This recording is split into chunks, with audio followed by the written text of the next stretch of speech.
జగిత్యాల రాజకీయ వాతావరణం ఒక్కసారిగా ఉత్కంఠగా మారింది. ఎమ్మెల్సీ మరియు మాజీ మంత్రి జీవన్ రెడ్డి చేసిన తాజా వ్యాఖ్యలు రాష్ట్ర రాజకీయాల్లో చర్చనీయాంశంగా మారాయి. ఆయన కాంగ్రెస్ పార్టీకి వీడ్కోలు చెప్పబోతున్నారనే ప్రచారం గత కొంతకాలంగా వినిపిస్తుండగా, తాజాగా చేసిన వ్యాఖ్యలు ఆ ఊహాగానాలకు మరింత ఊతమిచ్చాయి. జగిత్యాలలోని తన నివాసంలో నిర్వహించిన మీడియా సమావేశంలో జీవన్ రెడ్డి తన అభిప్రాయాలను స్పష్టంగా వెల్లడించారు. కాంగ్రెస్ పార్టీలో తన రాజకీయ భవిష్యత్తు గురించి ఆలోచించాల్సిన పరిస్థితి వచ్చిందని ఆయన పేర్కొన్నారు.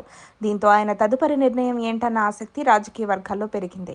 పార్టీ మారుతున్నారనే వార్తలపై మీడియా ప్రశ్నించగా తాను ఎలాంటి నిర్ణయం తీసుకున్నా అది మీడియాకు తెలియకుండా ఉండదని ఆయన స్పష్టం చేశారు.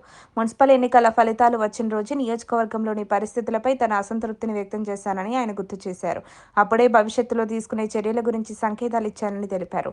ప్రస్తుతం తుది నిర్ణయం తీసుకోలేదని చెప్పిన జీవన్ రెడ్డి, చూద్దాం, లెట్ ఇట్ సీ అంటూ స్పందించారు.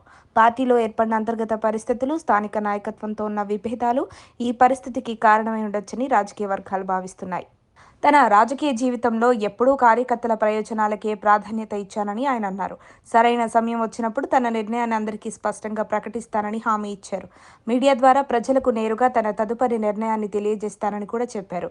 జగిత్యాల అభివృద్ధి, కార్యకర్తల గౌరవం కోసం అవసరమైతే ఎలాంటి నిర్ణయమైనా తీసుకోవడానికి సిద్ధంగా ఉన్నానని ఆయన వ్యాఖ్యలు సూచిస్తున్నాయి.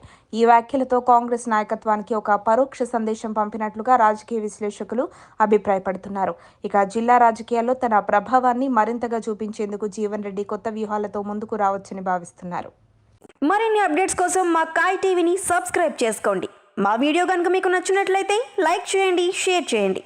మీ విలువైన అభిప్రాయాలను కామెంట్ బాక్స్లో తెలియజేయండి.